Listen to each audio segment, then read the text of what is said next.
साथियों नमस्कार।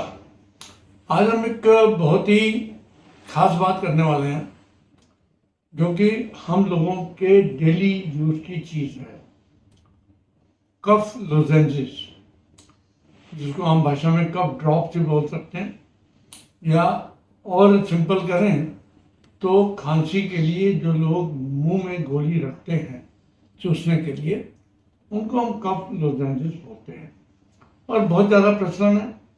यूजुअली ये हर व्यक्ति जब गले में खराश होती है या हल्की फुल्की खांसी होती है, इरिटेशन होती है, गले में दर्द होता है, तो उसमें कूलिंग फीलिंग देने के लिए और मुंह का सिक्रीशन यानी सलाइवा इंक्रीज करके इससे फ़ायदा लेता है। लेकिन हमने कभी ध्यान दिया कि इसके फ़ायदे क्या हैं, नुकसान क्या हैं? सबसे पहले तो हम बात करें कि जो कफ लोजेंजेस मार्केट में अवेलेबल है पूरे संसार के अंदर, उनमें कुछ तो एनेस्थेटिक एजेंट्स होते हैं, यानी कि आपके इस पार्ट को शून्य करने के लिए, जैसे बेंजोकेन है। उसके बाद उसमें कईयों में यूकलिप्टस होता है, ग्लाइसिन होती है, कईयों के अंदर कुछ डेमोसेंट्स होते हैं और कुछ दवाइयाँ भी होती हैं कभी कभी, डेक्सामेथासोन, मेंथोल बहुत कॉमन है। आपकी जो फीलिंग ऑफ ठंड देता है वो मेंथोल है। पेपरमेंट हुआ, हनी, कई टेबलेट्स के अंदर हनी पाई जाती है। तो ये जो चीज़ें हैं ये आपको इन चीज़ों के अंदर मिलेंगी, इन सारी की सारी जो लोजेंजेस जिनको हम बोलते हैं। अब कई प्रकार की लोजेंजेस हैं मार्केट के अंदर। आपने देखा होगा कि हार्ड होती हैं, गोली टाइप, जो कि सुक्रोज या दूसरी तरह की शुगर से बनाई जाती हैं, वो हार्ड होती हैं, ग्लासी होती हैं, या फिर सॉफ्ट होती हैं।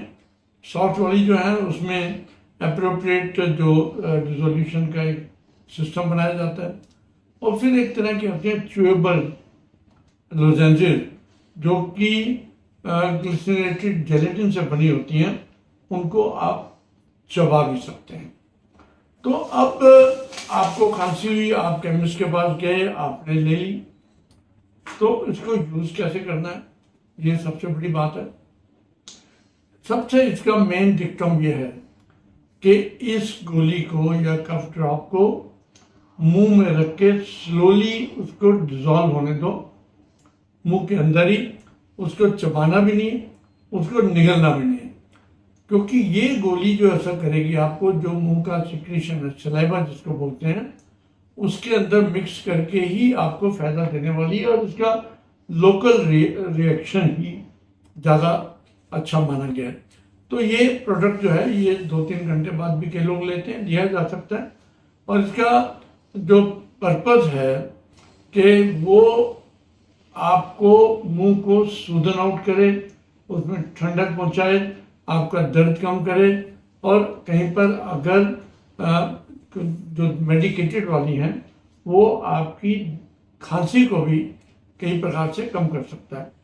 तो ये एक बहुत महत्वपूर्ण बात समझने की है। लेकिन यहाँ पर प्रिकॉशन ये भी है कि कोई भी कफ लोजेंस जो है, आपको अगर 2 दिन में रिलीफ नहीं मिल रहा या दर्द गले में ज़्यादा है, तो अपने डॉक्टर के पास जाके उसकी सलाह लेनी चाहिए।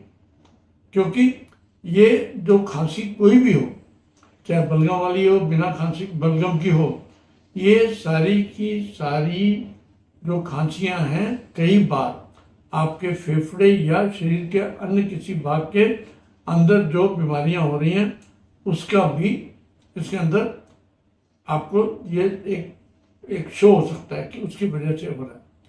क्योंकि आपने देखा होगा कि कई प्रकार की लोजेंजेस के अंदर जिंजर टेस्ट होता है, मैंगो टेस्ट होता है। ये जो है उसको पैलेटेबल बनाने के लिए भी किया जाता है। अब दूसरा पार्ट ये आता है कि इसके नुकसान क्या है। अगर बहुत फ्रिक्वेंटली यूज करें या इसको लंबे दिनों तक यूज करें, तो इसमें मुंह का सुनसनापन, नंबनेस भी हो सकती है, थ्रोट की नंबनेस भी हो सकती है, एलर्जीज भी कई लोगों के अंदर होती हैं। तो इसलिए जब भी आप केमिस्ट से लें या आपके डॉक्टर बताएं, तो आप उनको बताएं कि आपको मेंथोल से या किसी और दवाई से, डेक्सामेथासोन से या किसी और दवाई से एलर्जी है, ताकि आपको वो दवाई ना दी जाए। तो ये कई बार आपको डिजीनेस यानी कि आपको चक्कर भी थोड़े बहुत आ सकते हैं, सांस में दिक्कत भी आ सकती है, नींद भी उड़ सकती है आपकी, कंफ्यूजन हो सकता है, और कुछ लोगों के अंदर इवन ड्राउजीनेस भी हो जाता है। तो एक तो ये हुआ कि आपको जब भी कोई एलर्जी है तो जाके अपने डॉक्टर से बात करें, और डॉक्टर को अपनी पूरी मेडिकल हिस्ट्री बताएं कि अगर आपको कोई पहले सांस की दिक्कत तो नहीं रही, क्योंकि अगर आपको फेफड़े का इन्फेक्शन है, या आप स्मोकर हैं, या आपके COPD है, तो इन केसेस के अंदर इससे आपको कोई फायदा नहीं मिलने वाला। तीसरी बात यह है कि इसमें शुगर और एस्पार्टेम होता है, और डायबिटिक के लोग जितने भी हैं उनको इस दवाई को या गोली को लेने में खास प्रिकॉशन लेनी चाहिए कि अगर आप फ्रीक्वेंटली इसका यूज़ करोगे तो आपकी शुगर जो है वो भी बढ़ सकती है। और अगर आपकी किसी प्रकार की कोई सर्जरी होनी है या कुछ ऐसा होना है तो भी आपको ध्यान रखना पड़ेगा। और प्रेगनेंसी के अंदर भी इन चीज़ों का ध्यान रखना आवश्यक है, क्योंकि मेंथॉल जो है वो मदर्स मिल्क से भी स्मॉल क्वांटिटीज में एक्सक्रीट होती है, और बच्चों के लिए यह नुकसानदायक हो सकती है। अब हम बात करें इसके बेनिफिट्स की। हमने बात करी कि ये सूदिंग रिलीफ देता है, और इंस्टेंट आपको जो एकदम रखते ही लगेगा कि ये आपकी खांसी या खराश जो है वो ठीक हो गई। और जो एक नेजल पैकेजेस भी हैं, नेजल पैसेजेस को भी इससे काफ़ी ज़्यादा रिलीफ मिलता है। तो यूजुअली तो मानते ही चलते हैं कि बड़ी सेफ है, इसमें कहीं कोई किसी प्रकार का रिएक्शन होने का या किसी प्रकार से खांसी के अंदर प्रॉब्लम होने का खतरा नहीं है। लेकिन ये ना हो कि इसको लेते लेते जो आपके फेफड़ों के अंदर या गले के अंदर या नाक के अंदर कोई ऐसी भयंकर बीमारी पनप रही हो, हम क्या उसको इग्नोर तो नहीं कर रहे इसकी वजह से। बाकी कुछ लोगों के अंदर इससे डायरिया, पेट में दर्द या किसी प्रकार की वो भी हो सकती है, लेकिन मुझे लगता है कि दवाई अच्छी है, इसके प्रिकॉशंस के साथ इस्तेमाल करना चाहिए। ये नहीं कि आपने केमिस्ट के पास जाए, एक पत्ता खरीदा, एक दिन में ख़त्म किया, अगले दिन दूसरा आपने पत्ता खरीद लिया। तो ये प्रिकॉशन दें नंबर 1 कि तभी लें अगर आपको डॉक्टर से बात करके। दूसरी बात ये तब लें जब आपको केवल गले की परेशानी ज़्यादा हो रही हो और खांसी हो रही हो। तीसरा, एक लिमिटेड क्वांटिटी में लें। मुझे लगता है कि दिन में 3 से 4 गोलियों से ज़्यादा लेना आपके लिए नुकसानदायक भी हो सकता है। तो ये लिमिटेड क्वांटिटी में लें, लिमिटेड दिन तक रहें। और अगर 2 दिन में आपको गले में राहत नहीं मिलती, गले में दर्द रहती है या किसी प्रकार का सांस की दिक्कत होती है, just go to your doctor. अपने डॉक्टर के पास जाएं, डॉक्टर की सलाह लें, उसका प्रॉपर मेडिकल डायग्नोसिस और मेडिकल ट्रीटमेंट करें।